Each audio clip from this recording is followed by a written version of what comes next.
ഈശോയുടെ സമാധാനം നമ്മുടെ ഹൃദയങ്ങളെ ഭരിക്കട്ടെ. കഴിഞ്ഞ ദിവസങ്ങളിൽ നാം ദൈവഹിത പ്രകാരമുള്ള പശ്ചാത്താപത്തെക്കുറിച്ച് ധ്യാനിക്കുകയായിരുന്നു. ഈശോയുടെ പീഡാനുഭവത്തെയും കുരിശുമരണത്തെയും കുറിച്ച് ധ്യാനിക്കുമ്പോഴാണ് നമുക്ക് ദൈവഹിത പ്രകാരമുള്ള പശ്ചാത്താപം ലഭിക്കുകയും ദൈവരാജ്യത്തിലെ രഹസ്യങ്ങൾ എന്താണെന്ന് ഗ്രഹിക്കുവാൻ സാധിക്കുകയും ചെയ്യുന്നത്.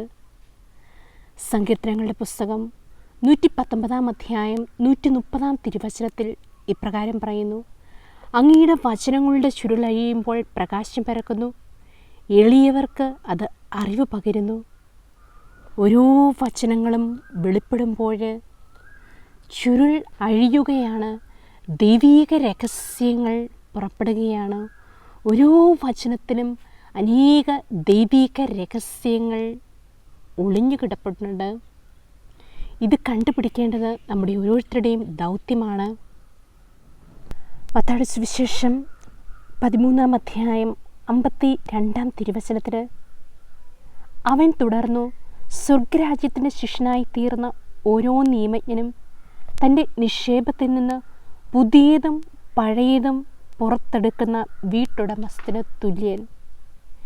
ദൈവരാജ്യത്തിലെ രഹസ്യങ്ങൾ, അനേക ചുരുൾ അഴിയപ്പെടാത്ത രഹസ്യങ്ങൾ കണ്ടുപിടിക്കേണ്ടത് സ്വർഗരാജ്യത്തിൻ്റെ ശിഷ്യരായിത്തീരുന്ന നമ്മുടെ ഓരോരുത്തരുടെയും ദൗത്യമാണ്. ലൂക്കായുടെ സുവിശേഷം 8 അധ്യായം 10 തിരുവചനത്തിൽ അവൻ പറഞ്ഞു: സ്വർഗരാജ്യത്തിൻ്റെ രഹസ്യങ്ങൾ അറിയുവാൻ വരലഭിച്ചിരിക്കുന്നത് നിങ്ങൾക്കാണ്. മറ്റുള്ളവർക്കാട്ടെ അവ ഉപമകളിലൂടെ നൽകപ്പെട്ടിരിക്കുന്നു. അവർ കണ്ടിട്ടും കാണാതിരിക്കുന്നതിനും കേട്ടിട്ടും ഗ്രഹിക്കാതിരിക്കുന്നതിനും വേണ്ടിയാണ് അത്. ദൈവരാജ്യത്തിലെ സ്വർഗരാജ്യത്തിലെ ശിഷ്യരാകുന്ന നമ്മുടെ ഓരോരുത്തരുടെയും ദൗത്യമാണ് ആ ദൈവരാജ്യത്തിൻ്റെ രഹസ്യങ്ങൾ ഗ്രഹിക്കുക എന്നുള്ളത്. നിയമാവർത്തനത്തിൻ്റെ പുസ്തകം 29 അധ്യായം 29 തിരുവചനത്തിൽ കർത്താവ് നമ്മോട് പറയുകയാണ്: രഹസ്യങ്ങൾ നമ്മുടെ ദൈവമായ കർത്താവിൻ്റേതാണ്. അത് വെളിപ്പെട്ടവ എന്തെന്നും അത് നമുക്കും നമ്മുടെ സന്തതികൾക്കും വേണ്ടിയുള്ളതാണ്. ദൈവരാജ്യത്തിൻ്റെ രഹസ്യങ്ങൾ ദൈവത്തിൻ്റേതാണ്. അവ വെളിപ്പെടുത്തി തരുന്നതും ദൈവമക്കൾക്കാണ്. അപ്പോൾ നമ്മൾ ഓരോരുത്തരും ആ സ്വർഗരാജ്യത്തിൻ്റെ രഹസ്യങ്ങൾ വിവേചിച്ചറിയുവാൻ ആ ഒരു വിളിയിലേക്ക് വിളിക്കപ്പെട്ടവരാണ് നമ്മൾ ഓരോരുത്തരും. ഈ ദൈവിക രഹസ്യങ്ങൾക്ക് വേണ്ടി വചനത്തിൻ്റെ ചുരുൾ അഴിയുമ്പോഴുള്ള ദൈവിക രഹസ്യത്തിന് വേണ്ടി പ്രപഞ്ചം മുഴുവൻ കാതോർക്കുകയാണ്, ദൈവമക്കളുടെ വെളിപ്പെടുത്തലിന് വേണ്ടി. അതാണ് റോമാക്കാർക്ക് ലേഖനം 8 അധ്യായത്തിൽ 19 മുതൽ 21 വരെയുള്ള തിരുവചനത്തിൽ നമുക്ക് വെളിപ്പെടാനിരിക്കുന്ന മഹത്വത്തോട് തുലനം ചെയ്യുമ്പോൾ ഇന്നത്തെ കഷ്ടതകൾ നിസ്സാരമാണെന്ന് ഞാൻ കരുതുന്നു. സൃഷ്ടപ്രപഞ്ചം ദൈവമക്കളുടെ വെളിപ്പെടുത്തലിനെ ആകാംക്ഷയോടെ കാത്തിരിക്കുന്നു. അത് വ്യർത്ഥതയ്ക്ക് അടിമപ്പെട്ടിരിക്കുന്നു. സ്വന്തം ഇഷ്ടത്താലല്ല, പ്രത്യാശ കൊടുത്ത് അതിനെ അധീനമാക്കിയതിൻ്റെ അഭീഷ്ടപ്രകാരം സൃഷ്ടി ജീർണതയുടെ അടിമത്തം മോചിതമാവുകയും ദൈവമക്കളുടെ സ്വാതന്ത്ര്യം പ്രാപിക്കുകയും ചെയ്യും. സമസ്ത സൃഷ്ടികളും ഒന്നുചേർന്ന് ഇതുവരെയും ഈറ്റുനോവ് അനുഭവിക്കുകയും നെടുവേർപ്പെടുകയും ചെയ്യുന്നെന്ന് നാം അറിയുന്നു. ഈ സൃഷ്ടപ്രപഞ്ചം മുഴുവൻ ദൈവമക്കളുടെ വെളിപ്പെടുത്തലിന് വേണ്ടി ആകാംക്ഷയോടെ കാത്തിരിക്കുകയാണ്.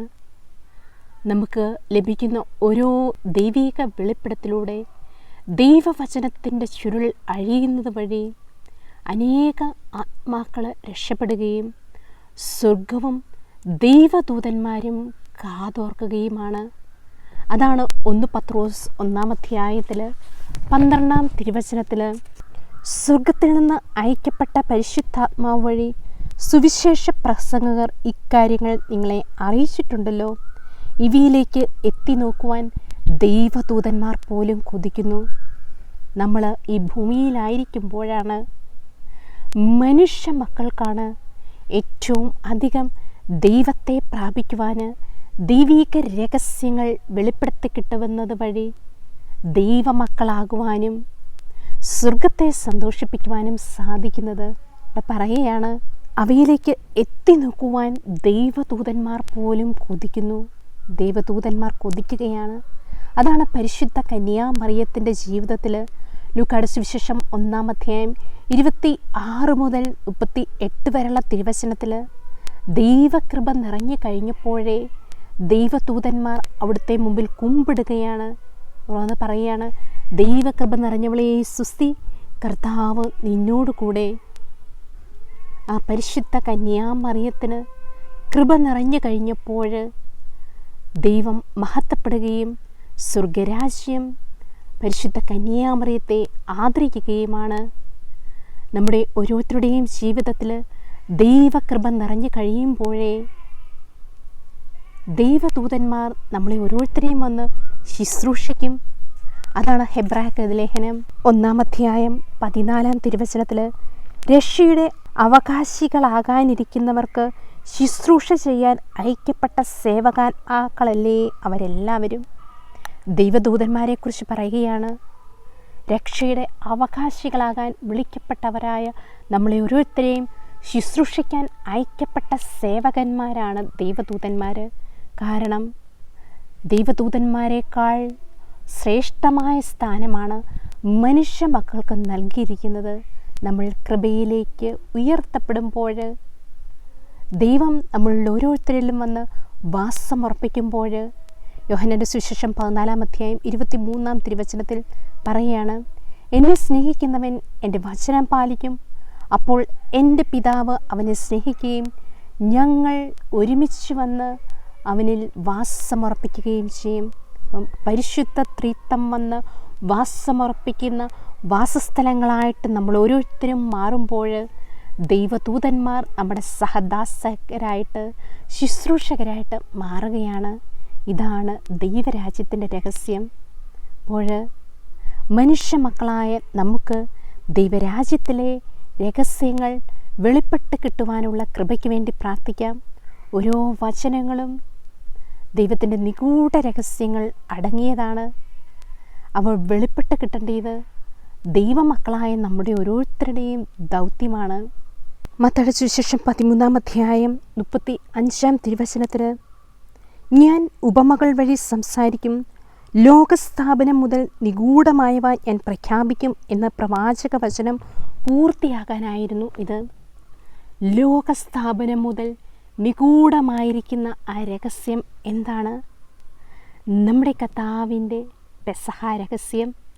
അവിടുത്തെ മനുഷ്യാവതാരം മുതൽ ഈശോയുടെ 2-ാം വരവ് വരെ ആണ് അവിടുത്തെ നിഗൂഢ രഹസ്യങ്ങൾ. അവിടുത്തെ പീഡാനുഭവവും കുരിശുമരണവും ഉത്ഥാനവും പരിശുദ്ധ കുർബാന സ്ഥാപനവും എന്നുവേണ്ട ഈ ദൈവീക രഹസ്യങ്ങൾ നമുക്ക് ലോകസ്ഥാപനം മുതൽ നിഗൂഢമായവ ഗ്രഹിക്കുവാൻ നമുക്ക് ശക്തി തരുന്നത് ഈ ദൈവവചനത്തിലൂടെയാണ്. അതാണ് വിശുദ്ധ പൗലോസ്ലീഹ 1 കൊരിന്തോസ് 2-ാം അധ്യായത്തിൽ 6-7 തിരുവചനത്തിൽ എന്നാൽ പക്വമതികളോട് ഞങ്ങൾ വിജ്ഞാനം പ്രസംഗിക്കുന്നു, പക്ഷേ ലൗകിക വിജ്ഞാനമല്ല, ഈ ലോകത്തിന് തന്നെ നാശോന്മുഖരായ അധികാരികളുടെ വിജ്ഞാനവുമല്ല, രഹസ്യവും നിഗൂഢവുമായ ദൈവീക ജ്ഞാനമാണ് ഞങ്ങൾ പ്രസംഗിക്കുന്നത്. പൗലോസ്ലീഹ പറയാണ്, രഹസ്യവും നിഗൂഢവുമായ ദൈവീക ജ്ഞാനമാണ് ഞങ്ങൾ പ്രസംഗിക്കുന്നത്. എന്നിട്ട് പറയാണ്, അത് നമ്മുടെ മഹത്വത്തിനായി യുഗങ്ങൾക്ക് മുമ്പ് തന്നെ ദൈവം നിശ്ചയിച്ചിട്ടുള്ളതുമാണ്. യുഗങ്ങൾക്ക് മുമ്പ് തന്നെ പിതാവായ ദൈവം നിശ്ചയിച്ചിട്ടുള്ള ആ ദൈവീക രഹസ്യങ്ങൾ കണ്ടുപിടിക്കേണ്ടതും അവ ലോകത്തിന് വെളിപ്പെടുത്തേണ്ടതും മനുഷ്യ മക്കളായ നമ്മുടെ ഓരോരുത്തരുടെയും ദൗത്യമാണ്. ലൂക്കായുടെ സുവിശേഷം 9-ാം അധ്യായം 45-ാം തിരുവചനത്തിൽ അവർക്ക് ഈ വചനം മനസ്സിലാക്കാൻ കഴിഞ്ഞില്ല.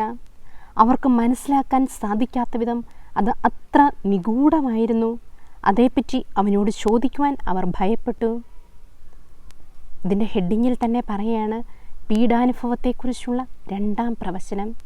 ഈശോയുടെ പീഡാനുഭവവും കുരിശുമരണവും ഉത്ഥാനവുമാണ് ആ നിഗൂഢമായ രഹസ്യം. ഇവിടെ പറയാണ്, അവർക്ക് അത് മനസ്സിലാക്കാൻ സാധിക്കാത്ത വിധം അത്ര നിഗൂഢമായിരുന്നു. ലോകസ്ഥാപനം മുതൽ നിഗൂഢമായവ ഞാൻ പ്രഖ്യാപിക്കും എന്ന കർത്താവിൻ്റെ വചനത്തിൻ്റെ പൂർണ്ണതയാണ് ഈശോയുടെ പീഡാസഹനവും കുരിശുമരണവും. ഇതാണ് സുഭാഷിതങ്ങളുടെ പുസ്തകം 25-ാം അധ്യായം 2-ാം തിരുവചനത്തിൽ പറയുന്നത്. നിഗൂഢത ദൈവത്തിൻ്റെ മഹത്വമാണ്. നിഗൂഢമായ കാര്യങ്ങളെല്ലാം ദൈവത്തിൻ്റെ മഹത്വത്തിൽപ്പെട്ടതാണ്. എന്താണ് ദൈവമഹത്വം? ഈ ഭൂമിയിലെ മഹത്വം നമുക്കോരോരുത്തർക്കും ലഭിക്കുന്നത് എപ്പോഴാണ്? സ്ഥാനമാനങ്ങളും അംഗീകാരങ്ങളും സമ്പത്തും എല്ലാം നമ്മളെ തേടി വരുമ്പോൾ നമ്മൾ ഭൂമിയിൽ മഹത്വപ്പെടുകയാണ്. എന്നാൽ സ്വർഗരാജ്യത്തിലെ മഹത്വം എന്നാൽ ഭൂമിയിലെ പീഡാസഹനം തന്നെയാണ്. ഇതാണ് ഈശോയുടെ ജീവിതത്തിലേക്ക് കടന്നു വരുമ്പോൾ കർത്താവ് എപ്പോഴാണ് മഹത്വപ്പെടുന്നത്? ക്രിസ്തീയ സഹനത്തെക്കുറിച്ച് 1 പത്രോസ് 4-ാം അധ്യായം 12 മുതൽ 18 വരെയുള്ള തിരുവചനത്തിന്, ക്രിസ്തുവിൻ്റെ പീഡകളിൽ നിങ്ങൾ പങ്കുകാരാകുന്നതിൽ ആഹ്ലാദിക്കുവിൻ. അവൻ്റെ മഹത്വം വെളിപ്പെടുമ്പോൾ നിങ്ങൾ അത്യധികം സന്തോഷിക്കും. നമ്മൾ ദൈവ മഹത്വത്തിൽ പങ്കുകാരാകുന്ന എപ്പോഴാണ്? ക്രിസ്തുവിൻ്റെ നാമനിമിത്തം നിന്ദിക്കപ്പെട്ടാൽ നിങ്ങൾ ഭാഗ്യവാന്മാർ. എന്തെന്നാൽ മഹത്വത്തിൻ്റെ ആത്മാവ്, അതായത് ദൈവാത്മാവ് നിങ്ങളിൽ വസിക്കുന്നു. മഹത്വത്തിൻ്റെ ആത്മാവ്, ദൈവാത്മാവ് നമ്മളിൽ വസിക്കുന്നത് എപ്പോഴാണ്? ഈശോയുടെ നാമത്തെ പ്രതി നമ്മൾ ഓരോരുത്തരും പീഡകൾ സഹിക്കുമ്പോൾ, ദൈവനാമത്തിന് വേണ്ടി, ദൈവവചനത്തിന് വേണ്ടി നമ്മൾ ഓരോരുത്തരും പീഡിപ്പിക്കപ്പെടുമ്പോൾ, ഈ ഭൂമിയിൽ നമ്മൾ ഇല്ലാതായി തീരുമ്പോഴാണ് ദൈവരാജ്യത്തിലെ മഹത്വം. നമ്മുടെ കർത്താവ് എപ്പോഴാണ് മഹത്വപ്പെടുന്നത് എന്ന് യോഹന്നാന്റെ സുവിശേഷം 12-ാം അധ്യായത്തിൽ 27 മുതലുള്ള തിരുവചനത്തിൽ പറയുകയാണ്. ഇപ്പോൾ എൻ്റെ ആത്മാവ് അസ്വസ്ഥമായിരിക്കുന്നു. ഞാൻ എന്തു പറയേണ്ടു? പിതാവേ, ഈ മണിക്കൂറിൽ നിന്ന് എന്നെ രക്ഷിക്കണമേ. അല്ല, ഇതിനു വേണ്ടിയാണല്ലോ ഈ മണിക്കൂറിലേക്ക് ഞാൻ വന്നത്. പിതാവേ, അങ്ങയുടെ നാമത്തെ മഹത്വപ്പെടുത്തണമേ. അപ്പോൾ സ്വർഗ്ഗത്തിനൊരു സ്വരമുണ്ടായി, ഞാൻ മഹത്വപ്പെട്ടിരിക്കുന്നു, ഇനിയും മഹത്വപ്പെടും. ഈശോയുടെ ആ കുരിശ് മരണത്തിലേക്ക് ഇറങ്ങുന്ന സമയത്താണ് നമ്മുടെ കർത്താവ് മഹത്വപ്പെടുന്നത്. അതാണ് യോഹന്നാന്റെ സുവിശേഷം 12-ാം അധ്യായം 24-ാം തിരുവചനത്തിൽ പറയുന്നത്. ഗോതമ്പ് മണി നിലത്ത് വീണ് അഴിയുന്നില്ലെങ്കിൽ അത് അതേപടിയിരിക്കും, അഴിയുന്നെങ്കിലോ അത് ഫലം പുറപ്പെടുവിക്കും. ദൈവവചനമാകുന്ന ദൈവം, ഈശോ മനുഷ്യനായി അഴിയപ്പെടുന്ന സമയത്താണ് അവിടുന്ന് മഹത്വപ്പെടുന്നത്. എന്നിട്ട് ഇവിടെ പറയുകയാണ് 29-ാം തിരുവചനത്തിൽ, അവിടെ നിന്നിരുന്ന ജനക്കൂട്ടം ഇത് കേട്ടിട്ട് ഇടിമുഴക്കമുണ്ടായി എന്ന് പറഞ്ഞു. എന്നാൽ ചിലർ ഒരു ദൂതൻ അവനോട് സംസാരിച്ചു എന്നും പറഞ്ഞു. യേശു പറഞ്ഞു, ഈ സ്വരമുണ്ടായത് എനിക്ക് വേണ്ടിയല്ല, നിങ്ങൾക്ക് വേണ്ടിയാണ്. ഇപ്പോഴാണ് ഈ ലോകത്തിൻ്റെ ന്യായവിധി. ഇപ്പോൾ ഈ ലോകത്തിൻ്റെ അധികാരി പുറന്തള്ളപ്പെടും. ഞാൻ ഭൂമിയിൽ നിന്ന് ഉയർത്തപ്പെടുമ്പോൾ എല്ലാ മനുഷ്യരും എന്നിലേക്ക് ആകർഷിക്കപ്പെടും. നമ്മുടെ കർത്താവിൻ്റെ ആ കുരിശു മരണം സ്വർഗത്തിൻ്റെയും ഭൂമിയുടെയും മധ്യത്തിലായിരുന്നു. അപ്പോഴാണ് കർത്താവ് മഹത്വപ്പെട്ടത്. കൊളോസ്യർക്കെഴുതിയ ലേഖനം 1-ാം അധ്യായത്തിൽ 26 മുതലുള്ള തിരുവചനത്തിൽ പറയുന്നത്, യുഗങ്ങളുടെയും തലമുറകളുടെയും ആരംഭം മുതൽ മറച്ചു വയ്ക്കപ്പെട്ടിരിക്കുന്ന ഈ രഹസ്യം ഇപ്പോൾ അവിടുന്ന് വിശുദ്ധർക്ക് വെളിപ്പെടുത്തിയിരിക്കുന്നു. ഈ രഹസ്യത്തിൻ്റെ മഹത്വം വിജാതിരുടെ ഇടയിൽ എത്ര ശ്രേഷ്ഠമാണെന്ന് വിശുദ്ധർക്ക് വ്യക്തമാക്കി കൊടുക്കുവാൻ അവിടുന്ന് തീരുമാനിച്ചു. ഈ രഹസ്യമാകട്ടെ മഹത്വത്തെക്കുറിച്ചുള്ള പ്രത്യാശയായി ക്രിസ്തു നിങ്ങളിൽ ഉണ്ട് എന്ന് തന്നെയാണ്. ദൈവമഹത്വം എന്നാൽ എന്താണ്? അത് യേശുക്രിസ്തു തന്നെയാണ്. അവിടുത്തെ സഹനങ്ങളാണ്. പറയണ യുഗങ്ങളുടെയും തലമുറകളുടെയും ആരംഭം മുതൽ മറച്ചു വയ്ക്കപ്പെട്ടിരിക്കുന്ന ഈ രഹസ്യം എന്താണ്? യുഗങ്ങളുടെയും തലമുറകളുടെയും ആരംഭം മുതലേ മറച്ചു വെച്ച രഹസ്യം. മനുഷ്യന് പാപം ചെയ്തപ്പോഴേ ദൈവമായ കർത്താവ് തൻ്റെ ഏകപുത്രനെ ഈ ഭൂമിയിലേക്ക് വാഗ്ദാനം ചെയ്യുകയാണ്. ഉൽപ്പത്തി പുസ്തകം 3-ാം അധ്യായം 15-ാം തിരുവചനത്തിൽ, നീയും സ്ത്രീയും തമ്മിലും നിന്റെ സന്തതിയും അവളുടെ സന്തതിയും തമ്മിൽ ഞാൻ ശത്രുത ഉളവാക്കും. നീ അവൻ്റെ തല തകർക്കും, അവൻ നിൻ്റെ കുതികാലിൽ പരിക്കേൽപ്പിക്കും എന്ന ആ വചനത്തിലൂടെ ദൈവവചനത്തെ, അവിടുത്തെ മനുഷ്യാവതാരത്തെ പിതാവായ ദൈവം വാഗ്ദാനം ചെയ്യുകയാണ്. ഇതാണ് ആദ്യത്തെ സുവിശേഷം, ഇതാണ് ആദ്യത്തെ രഹസ്യം. ഇതുതന്നെയാണ് വിശുദ്ധ പൗലോസ്ലീഹ റോമാക്കാർക്കെഴുതിയ ലേഖനത്തിൽ 16-ാം അധ്യായത്തിൽ 25-26 തിരുവചനത്തിൽ, എൻ്റെ സുവിശേഷം അനുസരിച്ചും യേശുക്രിസ്തുവിനെക്കുറിച്ചുള്ള പ്രഘോഷണമനുസരിച്ചും രഹസ്യത്തിൻ്റെ വെളിപാടനുസരിച്ചും നിങ്ങളെ ബലപ്പെടുത്തുവാൻ കഴിവുള്ളവനാണ് ദൈവം. യുഗയുഗാന്തരങ്ങളായി നിഗൂഢമായിരിക്കുന്ന രഹസ്യം അവിടുന്ന് പ്രവാചകന്മാരുടെ ലിഖിതങ്ങൾ വഴി ഇപ്പോൾ വെളിപ്പെടുത്തി. ഈ രഹസ്യം നിത്യനായ ദൈവത്തിൻ്റെ ആജ്ഞയനുസരിച്ച് വിശ്വാസത്തിൻ്റെ അനുസരണത്തിനായി സകല ജനപദങ്ങൾക്കും അറിയപ്പെട്ടിരിക്കുകയാണ്. ഇവിടെ പറയാണ്, യുഗയുഗാന്തരങ്ങളായി നിഗൂഢമായ രഹസ്യം അവിടുന്ന് പ്രവാചകന്മാരുടെ ലിഖിതങ്ങൾ വഴി വെളിപ്പെടുത്തുകയാണ്. യെശയ്യാ പ്രവാചകൻ പ്രവചിക്കുകയാണ്. അനേക പ്രവാചകന്മാർ യുഗയുഗങ്ങളായി നിഗൂഢമായ രഹസ്യങ്ങൾ പ്രഖ്യാപിക്കുകയാണ്. യെശയ്യാ പ്രവാചകൻ്റെ പുസ്തകം 7-ാം അധ്യായത്തിൽ 14-ാം തിരുവചനത്തിൽ, യുവതി ഗർഭം ധരിച്ച് ഒരു പുത്രനെ പ്രസവിക്കും, അവൻ ഇമ്മാനുവേൽ എന്ന് വിളിക്കപ്പെടും. ഇത് 53-ാം അധ്യായവും 50-ാം അധ്യായത്തിലും എല്ലാം യെശയ്യാ പ്രവാചകൻ കർത്താവിൻ്റെ ദാസനെക്കുറിച്ചും അവിടുത്തെ പീഡാസഹനത്തെക്കുറിച്ചുമെല്ലാം പ്രവചിക്കുകയാണ്. പറയണ പ്രവാചകന്മാരുടെ അധരങ്ങൾ വഴി വെളിപ്പെടുത്തപ്പെട്ട ആ ദൈവീക രഹസ്യങ്ങൾ, ആ രഹസ്യം നിത്യനായ ദൈവത്തിൻ്റെ ആജ്ഞയനുസരിച്ച് വിശ്വാസത്തിൻ്റെ അനുസരണത്തിനായി സകല ജനപദങ്ങളും അറിയപ്പെട്ടിരിക്കുകയാണ്. നമുക്ക് ആ ദൈവീക രഹസ്യങ്ങളുടെ കാവൽക്കാരായിട്ട് മാറാം. ആ ദൈവീക രഹസ്യങ്ങൾ നമ്മളിലും നിറഞ്ഞു നിൽക്കുവാൻ ഈ നോമ്പ് കാലത്ത് അവിടുത്തെ പീഡാസഹനത്തെക്കുറിച്ച് നമുക്കും ധ്യാനിക്കാം. നമ്മുടെ കർത്താവിൻ്റെ ഈ രഹസ്യവും നിഗൂഢവുമായ ആ യുഗയുഗങ്ങളായി നിഗൂഢമായിരിക്കുന്ന ആ രഹസ്യത്തെക്കുറിച്ച് ധ്യാനിക്കുമ്പോൾ ഈശോയുടെ മനുഷ്യാവതാരം തന്നെയായിരുന്നു അവിടുത്തെ ഏറ്റവും വലിയ പീഡാസഹനം.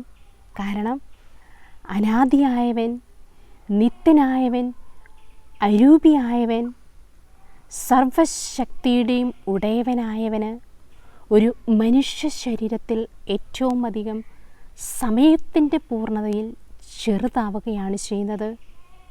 അവിടുന്ന് ഒരു മനുഷ്യ ശരീരത്തിൽ ചുരുങ്ങുകയാണ് ചെയ്യുന്നത്. അതാണ് ഫിലിപ്പിയർക്കെഴുതിയ ലേഖനം 2-ാം അധ്യായത്തിൽ 6 മുതൽ 11 വരെയുള്ള തിരുവചനത്തിൽ, ദൈവത്തിൻ്റെ രൂപത്തിലായിരുന്നെങ്കിലും അവൻ ദൈവമായുള്ള സമാനത നിലനിർത്തേണ്ട ഒരു കാര്യമായി പരിഗണിച്ചില്ല. തന്നെ ശൂന്യനാക്കി ദാസൻ്റെ രൂപം സ്വീകരിച്ച് മനുഷ്യരുടെ സാദൃശ്യത്തിലായിത്തീർന്ന ആകൃതിയിൽ മനുഷ്യനെ പോലെ കാണപ്പെടുകയാണ്. ദൈവം ആദിയിൽ ദൈവത്തോടു കൂടിയായിരുന്ന വചനം തന്നെയായ അനാദിയായവൻ, നിത്യനായവൻ മനുഷ്യരൂപമെടുത്ത് മനുഷ്യനിലേക്ക് സമയത്തിൻ്റെ പൂർണ്ണതയിലേക്ക് ചുരുങ്ങുകയാണ്. ഇതാണ് ഏറ്റവും വലിയ രഹസ്യം.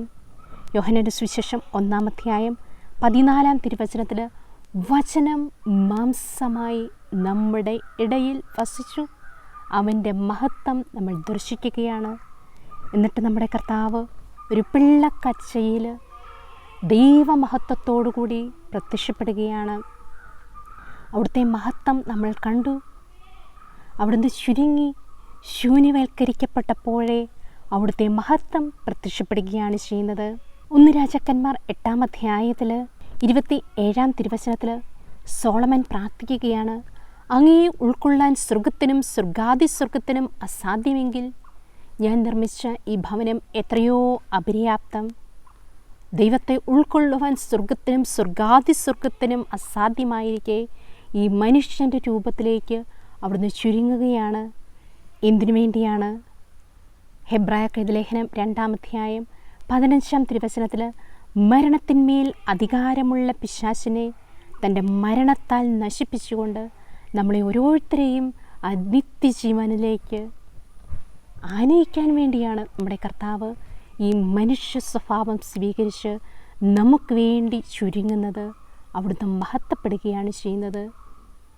മനുഷ്യാവതാരം സ്വീകരിച്ച ദൈവം നമുക്ക് വേണ്ടി മുറിയപ്പെടുകയാണ്, അപ്പമാവുകയാണ് ചെയ്യുന്നത്. നമ്മുടെ ആത്മാവിൻ്റെ ഭക്ഷണത്തിന് വേണ്ടി, നമുക്ക് ആത്മാവിൽ പുതുജീവൻ പകരാൻ വേണ്ടി പരിശുദ്ധ കുർബാനയാവുകയാണ്. നമ്മളോടൊപ്പം നിത്യം ആയിരിക്കുവാൻ അവിടുന്ന് ഈ ഭൂമിയിൽ നിന്ന് പോകുമ്പോൾ നമ്മോട് വാഗ്ദാനം ചെയ്യുകയാണ്. മത്തായിയുടെ സുവിശേഷം 28-ാം അധ്യായത്തിൽ 16 മുതൽ 18 വരെയുള്ള തിരുവചനത്തിൽ യുഗാന്തം വരെ എന്നും ഞാൻ നിങ്ങളോട് കൂടെ ഉണ്ടാകും എന്ന പരിശുദ്ധ കുർബാനയിലൂടെ അനുദിനം ദൈവമായവൻ അപ്പമായി പാപികളായ നമ്മളിൽ ഓരോരുത്തരിലും അവിടുന്ന് വരുമ്പോൾ അവിടുന്ന് വീണ്ടും ചുരുങ്ങുകയാണ്, പീഡ സഹിക്കുകയാണ്, അവിടുന്ന് മഹത്വപ്പെടുകയാണ്. എന്തിനു വേണ്ടി? നമ്മളെ ഓരോരുത്തരെയും മഹത്വത്തിലേക്ക് ആനയിക്കാൻ വേണ്ടിയാണ്.